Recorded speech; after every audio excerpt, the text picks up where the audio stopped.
बाबा ने बोला कर्म धारा को रोकना नहीं है, लेकिन दूसरी तरफ बोला कि अगर मन कर्म करते वक्त उसमें इन्वॉल्व है तो विकर्म बनेगा, और मन अगर इन्वॉल्व नहीं है तो विकर्म नहीं बनेगा, अकर्म हो जाएगा। हिरण्यगर्भ की बात बताई, वो ऐसा आग का गोला तैयार हो जाता है, ऐसा तेजोमय, कि सारी आत्माएं अंत में जाके उसमें प्रवेश करेगी और फिर उसके बाद नंबरवार अपना पार्ट बजाने के लिए वापस सृष्टि में आएगी।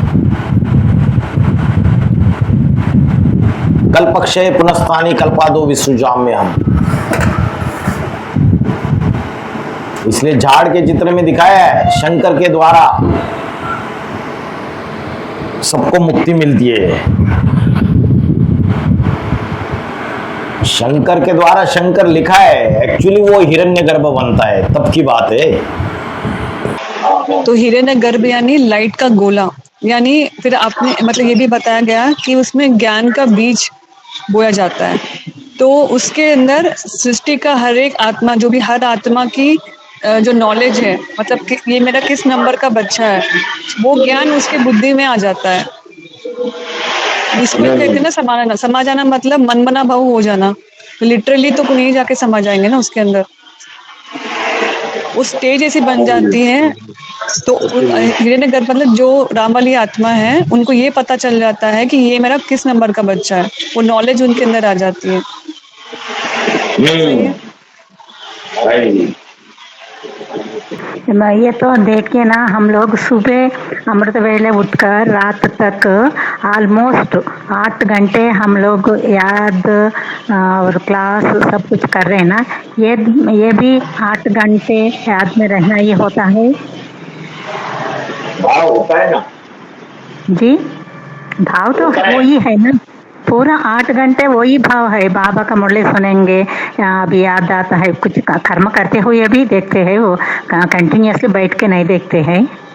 भाव तो वही है बाबा का। अच्छी बात है, अच्छी बात है। अगर कर्म करते हुए भी आत्मिक स्थिति में रह के मनन चिंतन मंथन भी चलता है, ज्ञान का, ज्ञान सुनते हैं, ज्ञान की दुनिया में रहते हैं, याद करते हैं, सारा सब कुछ काउंट हो जाएगा।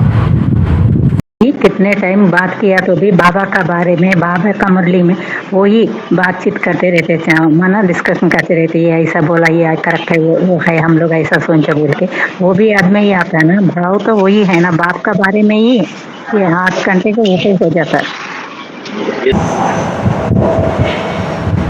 ये तो अच्छी बात है। जो अच्छे पुरुषार्थी है उनका समय ऐसे ज्ञान योग, ज्ञान के मनन चिंतन मंथन में जा रहा है, उनकी स्थिति अच्छी है। बाकी जिनकी बुद्धि ज्ञान के मनन चिंतन में नहीं टिक रही है और दिन भर झरमुई झगमुई की बातों में जा रही है, उनकी स्थिति अच्छी नहीं है। तमो प्रधान अवस्था में वो ब्राह्मण, ये जो आप बता रहे हैं, ये सतो प्रधान अवस्था की निशानी है। माना थोड़ा नींद के जैसा भी आ जाते हैं, एकदम कोई बात नहीं, इससे क्या हो, शरीर भी तो थकता है, थोड़ा रेस्ट ले लेंगे।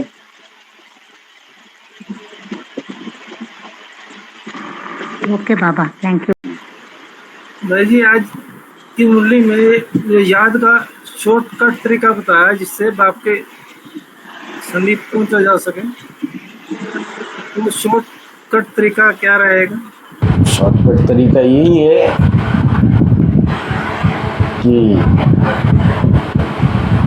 आत्मा ज्योति बिंदु है। तुम अगर अपन को आत्मा समझोगे तो परमात्मा बाप तुमसे दूर नहीं है। बाबा ने बोला साकार की याद और निराकार की याद दोनों से प्राप्ति होती है।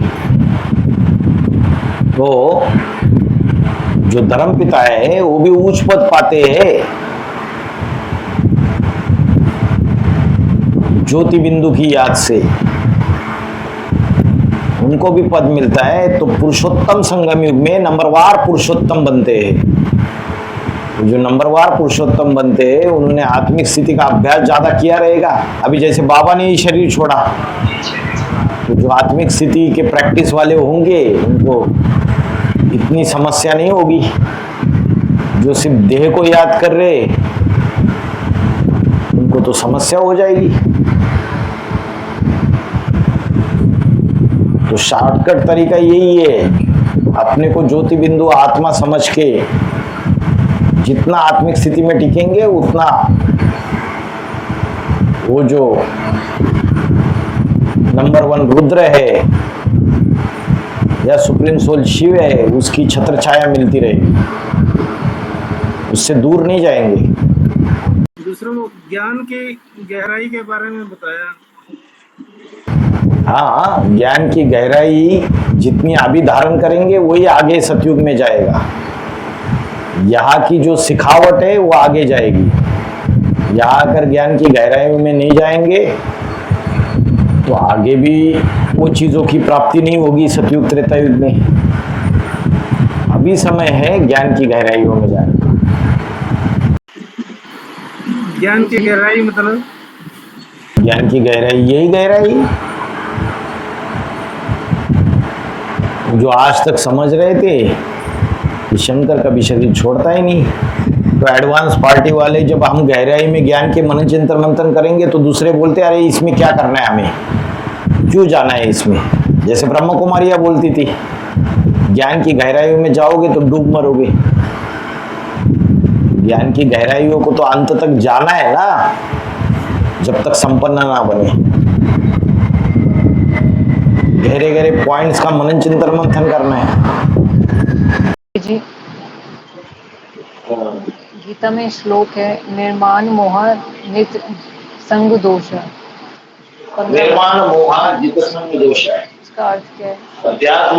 अध्यात्म नित्या विनिवृत्त कामा द्वंद्वे विमुक्ता सुख दुख संगे गच्छन्ति मूढ़ा पद्मम व्यम तत्। तो मोह जित संग दोष का अर्थ क्या है? निर्माण मोह, मोह से परे, मान से, मर्तबे से, मोह से परे, जित संग दोषा, जिसने अपने आसक्ति रूपी दोष को जीत लिया है। घर वालों की आसक्ति होती है ना, याद आते हैं अभी नहीं याद आते, नष्टो मोह बन गए। तो वही निर्माण मोह जित संग दोषा।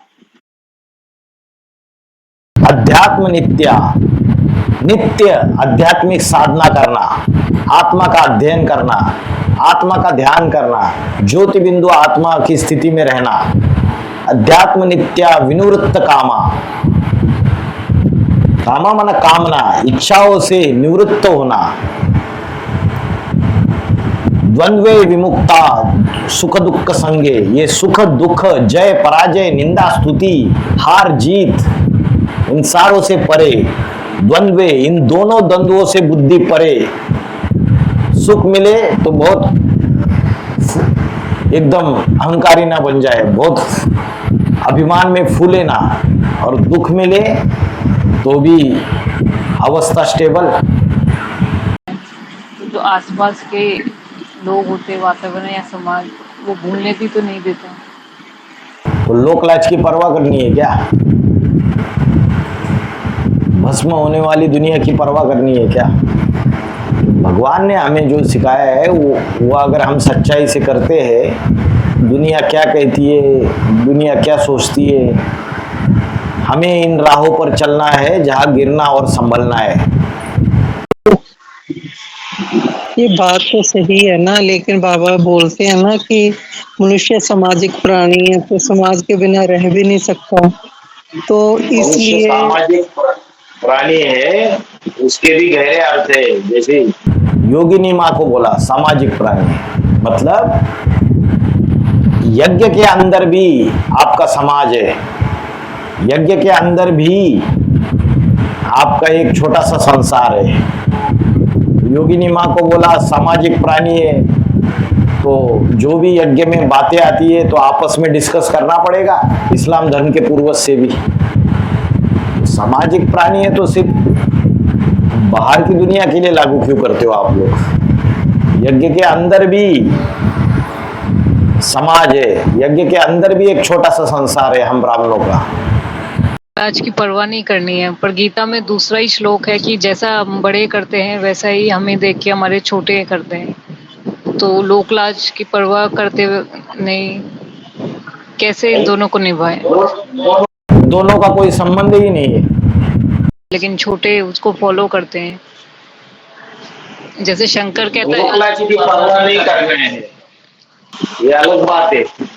और बड़े जो बड़ों को छोटों फॉलो करते हैं, जैसा कर्म बड़े करते हैं, जैसे वो अलग बात है। शंकर का जो पाठ है उसके लिए कहते हैं कि उसको फॉलो नहीं करना है, लेकिन बच्चे फिर भी फॉलो करते हैं। लेकिन शंकर को विष पीना पड़ता है क्योंकि समाज के कल्याण के लिए। तो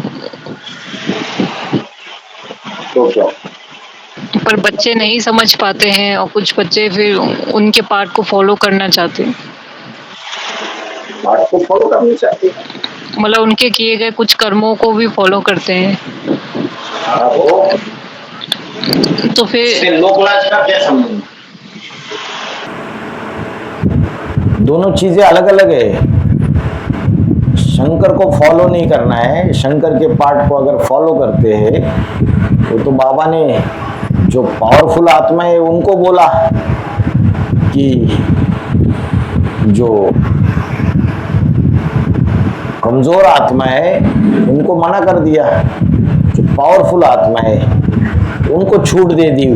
होशियार बंदरों को बाबा चाय पीना सिखलाते। जो होशियार है ज्ञान योग में, जिन्होंने पुरुषार्थ करके अपनी एक सीट प्राप्त कर ली है, उनके लिए वो फॉलो कर सकते हैं, बाकी को तो फॉलो करना ही नहीं है। तो उसका इससे क्या संबंध है? लोकलाज की परवाह, भस्म होने वाली दुनिया की लोकलाज की परवाह नहीं करनी है, इसका इस बात से कोई संबंध नहीं है। दोनों अलग अलग बातें हैं। बाबा ने इसलिए बोला भस्म होने वाली दुनिया की लोकलाज की परवाह नहीं करनी है। हम ज्ञान में चलते हैं, लोग बोलते हैं कि भाई अरे ये आप क्या कर रहे हो, ये शादी कर लो। लोग बोलते हैं अरे क्या आप आश्रम में रह रहे हो, धंधा दूरी कर लो, नौकरी कर लो, बाहर की दुनिया में जाओ। ये लोग क्या सोचते हैं हमारे बारे में, उसकी परवाह हमें नहीं करनी है। हमें पता है ये भस्म होने वाली दुनिया है। संपूर्ण ब्रह्मा और अपूर्ण ब्रह्मा में क्या अंतर है? संपूर्ण ब्रह्मा माना उसकी आत्मा जब शिव समान बन जाती है प्रजापिता की, तो वो संपूर्ण ब्रह्मा है। और जब तक नहीं बनती 2019-20 तक, उसके पहले वो अपूर्ण ब्रह्मा है, पुरुषार्थी है। ठीक है, रुकते हैं। ओम शांति।